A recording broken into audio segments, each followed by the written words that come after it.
Então, a maioria das grandes empresas conta com departamentos de pesquisa de marketing que fazem esse trabalho de pesquisa. É comum empresas de pequeno porte ter pesquisas conduzidas por funcionários e podem ter soluções criativas, como envolver estudantes ou professores para elaborar e conduzir projetos, consultar internet, verificar concorrentes. Então, não é porque uma empresa é pequena e às vezes não tem uma estrutura de marketing organizada que essa empresa não pode fazer pesquisa. Né? Quando a gente pensa, por exemplo, naquela própria caixinha de sugestões, às vezes que fica em cima de um balcão, de um boteco, aquilo lá é uma forma de se fazer pesquisa de marketing, ok? Então não é porque eu não tenho um departamento grande ou que eu não vou conseguir fazer uma pesquisa que envolva muitos recursos, porque em especial fazer pesquisa quantitativa de grande porte envolve recursos e fazer pesquisa qualitativa envolve mais ainda. Né?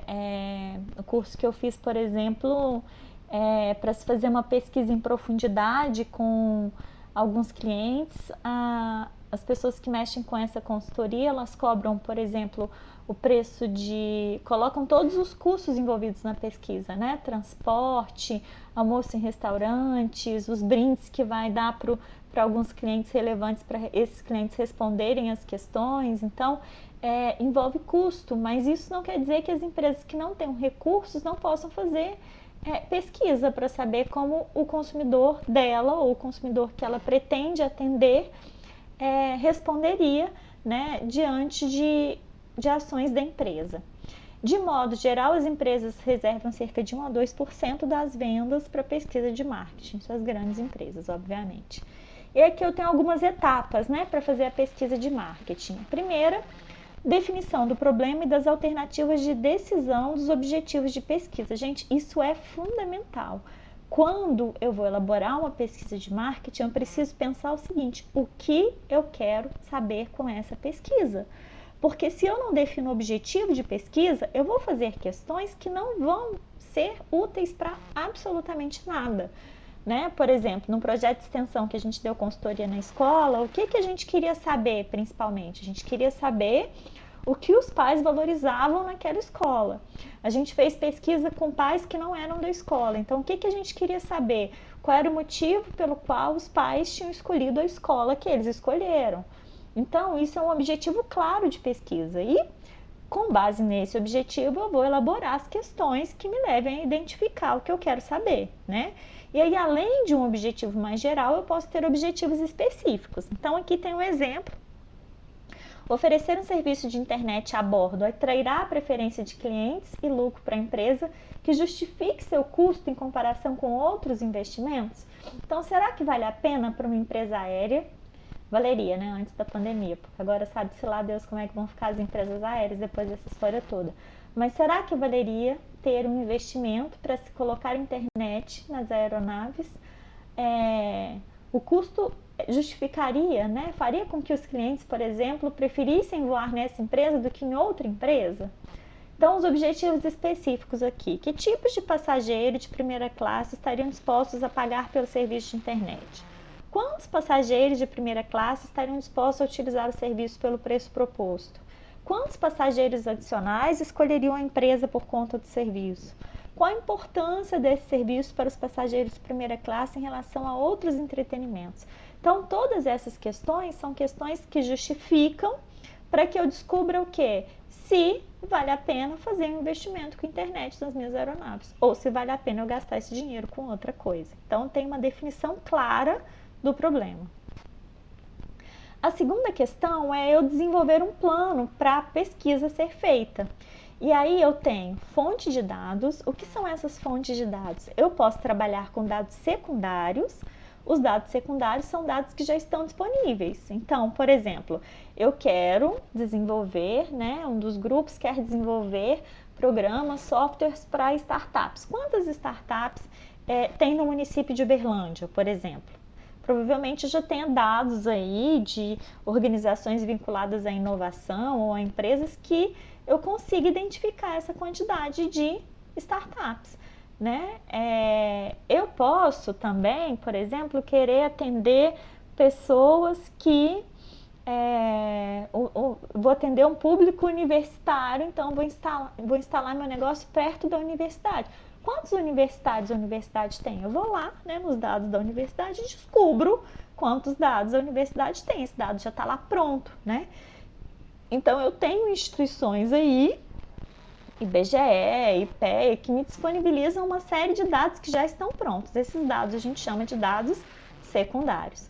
Uma outra fonte de dados são dados primários. Esses dados eu vou coletar. Então, quantas pessoas gostariam de ter acesso à internet de fibra ótica em Uberlândia? E aí eu vou fazer essa pesquisa para saber quantas pessoas, daquelas que ainda não têm. Então, talvez eu pudesse até utilizar uma combinação, né? Eu pego os dados de internet, vejo quantas pessoas ainda não têm internet de fibra ótica e vou perguntar para aquelas que não têm, ou seja, vou fazer uma pesquisa primária diretamente com o consumidor para saber quantas gostariam de ter, ok? Então, a pesquisa primária, ela vai direto à fonte, ela vai diretamente no consumidor para saber o que ele quer, o que ele pensa, o que ele acredita. A outra questão aqui dentro do desenvolvimento do plano de pesquisa é a metodologia de pesquisa. E aí eu tenho uma série de metodologias, ok? Então, uma das metodologias é pesquisa por observação, que consiste em reunir dados novos ao observar pessoas e cenários relevantes. E aí, dentro da pesquisa por observação, eu posso ter, né, por exemplo, a pesquisa etnográfica, que é uma pesquisa por observação que envolve o pesquisador na vida dos consumidores para descobrir desejos ocultos. Então, Gatorade, por exemplo, lançou um Gatorade de 2 litros para a família. Esse tipo de bebida fora do país pode ser que seja uma bebida que até tem alguma aceitação. Mas no Brasil, por exemplo, a gente não tem o hábito, né, de pegar um grande galão na geladeira e tomar. A gente toma garrafinhas de Gatorade. Então, esse Gatorade de 2 litros aqui para a família brasileira, se eu for observar o padrão de consumo, né, se eu for fazer uma pesquisa que é etnográfica para observar os consumidores, eu vou descobrir que esse Gatorade aqui não vai funcionar no Brasil. As pessoas vão preferir aquela garrafinha, inclusive, que tem aquele biquinho que facilita beber e tudo mais, né? Que algumas marcas concorrentes, inclusive da Gatorade, muitas vezes eu compro as marcas concorrentes, inclusive pelo biquinho aqui, pela forma, né, de acesso à bebida. Uma outra metodologia, lembrando, a gente tem fonte de dados e metodologia de pesquisa. Uma outra metodologia de pesquisa é por focus group, que é uma reunião entre 6 e 10 pessoas para tentar discernir reais motivações dos consumidores e por que eles dizem ou fazem determinadas coisas. Pesquisas por focus group, em geral, são pesquisas que envolvem recursos consideráveis, né? Eu preciso pegar grupos relativamente homogêneos para que as opiniões elas possam fluir, né? Não é um grupo de debate, é um grupo em que eu vou tentar compreender as motivações de um conjunto semelhante em geral de consumidores. Uma outra metodologia é a pesquisa por survey, que é um levantamento online, por telefone ou pessoalmente, para aprender sobre o conhecimento, convicções, preferências e grau de satisfação das pessoas. Muitas pesquisas podem gerar saturação e redução da taxa de resposta, então eu preciso também estar atento a isso, né? Toda semana a empresa X me entra em contato por telefone para saber alguma coisa. Afinal das contas, eu não vou responder, ou se eu for responder, eu vou responder de uma forma bastante rápida para ficar livre da empresa, e nem sempre as respostas que eu for dar vão ser razoáveis para que aquela empresa use aquela resposta para alguma coisa, né? Então, um tipo de pesquisa muito comum, talvez a mais comum de ser utilizada, e hoje em dia, né, com a possibilidade, por exemplo, dos formulários online, essa metodologia é bastante facilitada. Eu tenho pesquisa comportamental, né? Compras realizadas refletem preferências e costumam ser mais confiáveis do que declarações feitas a pesquisadores de mercado. Então, eu posso ir, por exemplo, para dentro de um supermercado para visualizar como é que o cliente está lidando com o meu produto na prateleira. Será que ele olha para o meu produto ou não? Será que ele pega no meu produto e olha o rótulo ou ele não olha o rótulo? Será que minha embalagem é atraente o suficiente para ele dar atenção para ela ou não? Será que ele pega o meu produto, compara com outro e leva o meu ou deixa o meu no mercado? Se eu observo esse comportamento, essas informações elas podem ser muito mais interessantes para mim do que se eu fizer um questionário perguntando se o consumidor compraria o meu produto ou não, né? E aí aqui eu tenho também a metodologia de pesquisa experimental, que envolve a seleção de grupos homogêneos e submete esses grupos a diferentes tratamentos. Então, Eu posso, medicamento é uma área em que as empresas usam bastante, né? Pesquisa experimental, literalmente. Então, crio um medicamento novo e para um grupo de pacientes eu dou um placebo, para outro grupo de pacientes eu dou um medicamento real e vejo como esses grupos de pessoas que estão com o mesmo problema, como elas dão resposta a esses tratamentos diferentes, né? Bem literal esse exemplo, mas eu poderia pegar em uma outra perspectiva, né? Dois grupos de pessoas que querem emagrecer e aí um grupo eu trato com dieta e o outro grupo eu trato com exercício. Qual grupo que vai ter mais sucesso? Então, isso é uma outra possibilidade, ok? E aí, além das fontes de dados e das metodologias, eu tenho um instrumento de pesquisa, que é como eu vou, de fato, concreto, realizar aquela pesquisa. Então, eu tenho aqui possibilidade de associação de palavras, visualizações, né? Pedir para os clientes colarem coisas que sejam significativas, posso pedir para o cliente completar frases, uma série de formas de pesquisa, mas as mais tradicionais no geral, né? Os instrumentos de pesquisa que mais tradicionais são os questionários e as entrevistas, né? Então, nos questionários eu preciso pensar no formato, linguagem e sequência de perguntas que podem influenciar as respostas do meu consumidor e eu posso ter perguntas abertas e perguntas fechadas. Aqui, gente, é interessante pensar que tem uma série de coisas que precisam ser avaliadas quando eu vou elaborar um questionário. Eu preciso tentar fazer perguntas que não sejam tendenciosas. Eu preciso evitar fazer perguntas complexas, porque se o meu consumidor não entender a pergunta, eu não vou ter uma resposta razoável. Eu preciso fazer perguntas que sejam específicas. Se eu coloco muita coisa na questão, as pessoas hoje em dia, muitas pessoas estão com muita preguiça de ler. Né? Se eu faço uma pergunta, conto uma história, às vezes antes, pode ser que a pessoa nem leia, nem saiba direito o que eu estou perguntando. Evitar abreviações, isso aqui é muito importante, porque às vezes, para mim que estou acostumado a lidar com aquela abreviação, é super tranquilo, mas para quem está lendo não é, né? Então, se eu vou fazer uma pesquisa, por exemplo, num ambiente em que as pessoas não saibam o que é IFTM, talvez seja interessante lá no cabeçalho eu colocar, olha, essa é uma pesquisa do Instituto Federal do Triângulo Mineiro, pode ser que tenham pessoas que não saibam o que é IFTM. Né? Na área de logística, na área de alimentos, que são cursos, por exemplo, que eu já dei aula, é muito comum quando os alunos vão montar questionários, eles usarem siglas que são da área, que eles estão acostumados a lidar, que qualquer um da área saberia o que é, mas que quem não é da área vai ler aquilo lá e não vai entender. Então é preciso que o questionário seja, né, compreendido por quem está respondendo. Evitar palavras sofisticadas ou incomuns, né? Então, vou querer criar um questionário bastante rebuscado e aí não vai adiantar, porque o consumidor não vai compreender. Evitar palavras ambíguas, por exemplo, você frequentemente vai à academia? Depende, se eu perguntar para uma pessoa que adora fazer exercício, pode ser que ela esteja indo 5 vezes na semana na academia e ela responda que ela não vai tão frequentemente à academia. E você pode perguntar para uma pessoa que às vezes detesta fazer exercício e que está indo uma vez por semana, que ela responda que ela está frequentemente indo à academia, porque assim, pode ser que no histórico de vida dela ela nunca ia à academia, agora ela está indo uma vez, para ela isso é mais do que frequente, entenderam? Então essa concepção do que é frequente pode variar, né? Evitar perguntas com negação, por exemplo, você nunca comprou tal coisa? Porque isso confunde o consumidor. Evitar perguntas hipotéticas, porque isso também confunde. E se você ganhasse alguma coisa de presente? Né? Então é melhor não fazer perguntas dessa forma.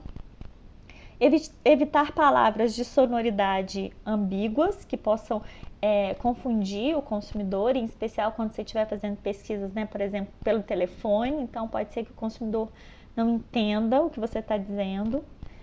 Usar faixas de valores para perguntas delicadas. Idade pode ser uma pergunta delicada, dependendo do público que você está analisando. Renda é sempre uma pergunta delicada, as pessoas sempre tendem a mentir em questionário. Se elas ganham um pouco demais, elas se sentem envergonhadas. Muitas vezes, se elas ganham muito dinheiro, elas não vão querer dizer que ganham tanto. Então, é interessante colocar faixas, por exemplo, de renda em questionários. respostas de múltipla escolha que não se sobrepõem. Então, às vezes eu quero muito detalhe, mas eu não quero fazer um questionário com questões abertas, porque questões abertas são muito mais difíceis de serem analisadas. E aí, às vezes, eu faço perguntas que a hora que o consumidor vai ler, ele vai achar que aquela pergunta, ele já respondeu ela antes. Então, isso é importante, né, de se pensar aqui e tentar elaborar a questão da melhor forma possível. E incluir o termo outras, porque pode ser sempre que eu não tenha pensado em alguma coisa na minha questão e o consumidor às vezes vai responder alguma coisa que não é exatamente o que ele pensa ou o que ele faz, porque não tinha uma alternativa que expressasse o que ele pensa ou o que ele faz. Né? Eu já respondi o questionário, por exemplo, perguntando o que você acha de compras de produtos orgânicos? Muito bom, ruim? Mas e se eu, por exemplo, não compro produto orgânico? Eu posso querer responder que eu não acho nada, né? E não ter essa alternativa, por exemplo. Aqui nós temos do livro de vocês não estão tendo acesso, mas aqui tem um pouco, né, dos tipos de pergunta. Então, perguntas fechadas, tem algumas dicas aqui, né, de escala de importância, escala de classificação, que podem ser utilizadas como base para se montar um questionário, né? Então, tem aqui escalas, por exemplo, que vão de discordam totalmente a concorda totalmente, do importante ou sem importância, do escalas, né, do quanto acha bom ou ruim. Então, aqui tem algumas dicas nesse material que vocês podem observar, né, sobre formas de se elaborar tanto questões fechadas quanto questões abertas. Uma outra questão importante aqui é definir os planos de amostragem. Então, quem serão as pessoas pesquisadas? Porque assim, se eu pretendo, por exemplo, atender pessoas, né, eu preciso fazer essa pesquisa voltada para as pessoas que eu quero atender. Se eu vou atender empresa, por que eu vou perguntar para as pessoas? Né? Eu quero, por exemplo, fazer um negócio voltado para os alunos do curso de marketing. E aí eu vou fazer uma pesquisa e vou pesquisar os alunos do curso de logística? Não faz sentido, né? Quantas pessoas eu pretendo pesquisar? Como os entrevistados vão ser selecionados, né? E aí, obviamente, que quanto mais aleatório, melhor. Eu fiz, por exemplo, uma vez um TCC, eu acompanhei um TCC de um aluno que falava sobre a campanha da área tabagista, né? As mudanças no mercado de tabaco. E aí a gente fez pesquisa, só que grande parte das pessoas que a gente conhecia, tanto eu quanto o aluno, eram pessoas que não fumavam. Então a gente pensou o seguinte: nossa, mas como é que eu vou fazer isso? Né? Eu vou fazer uma pesquisa sobre cigarro só com pessoas que não fumam. Eu também preciso ter uma opinião daquelas pessoas que ainda fumam, que ainda acham que é importante fumar, que isso, né? E aí foi interessante, porque a gente achou grupos no Facebook que são grupos de fumantes convictos, que defendem o cigarro. Então a gente também colocou nosso questionário lá, porque era importante também ter a opinião dessas pessoas. E aí tem um método de contato. E aí esse método de contato, né, posso pelo correio, hoje em dia ninguém usa mais correio, né, quase. Tem telefone, cada vez mais difícil, porque o telemarketing, né, tem contribuído para que a gente tenha uma resistência em responder questões pelo telefone. Tem a possibilidade de um contato pessoal, mas esse é mais dispendioso e é mais tendencioso, né? O Hiller, por exemplo, que eu comentei com vocês, da True Stories, ele comenta que ele prefere fazer a pesquisa por telefone, porque as pessoas se sentem mais à vontade pelo telefone do que pessoalmente. Então, ele acredita que funciona melhor. Mas isso, assim, são pesquisas com uma, duas, três, meia dúzia de pessoas que são consumidores mais estereotipados de alguma coisa, né? Não uma pesquisa de larga escala. Essas pesquisas pelo telefone seriam pesquisas conduzidas mais especificamente, que você entra em contato, você agenda aquela pesquisa com o consumidor, né? Não são pesquisas que você liga para a pessoa e fala assim: ô, fulano, você pode me responder? Não, né? São coisas combinadas e tal. E aí tem a possibilidade do contato online, né, que é uma forma mais econômica, rápida, e que as pessoas tendem a ser honestas aqui e atentas, né? E aí os questionários eles têm que ser bem elaborados para que as pessoas possam responder de forma consciente, para que aquelas respostas tenham de fato algum algum retorno para o que eu quero saber com a minha pesquisa. O terceiro ponto aqui, então, eu vou coletar as informações, né? Eu vou analisar essas informações da melhor forma possível e eu vou sistematizar esses resultados para que a partir desses resultados eu possa tomar uma decisão, né? Então, assim, também tem isso. Não adianta eu fazer uma pesquisa e não usar essa pesquisa para nada, né? Então, esses dados, especialmente se eu for uma empresa que vou fazer essa pesquisa para uma outra empresa, eu preciso apresentar essa pesquisa de uma forma que a empresa consiga usar esses dados para alguma coisa, né? De fato, consiga ter resultados a partir dessa pesquisa.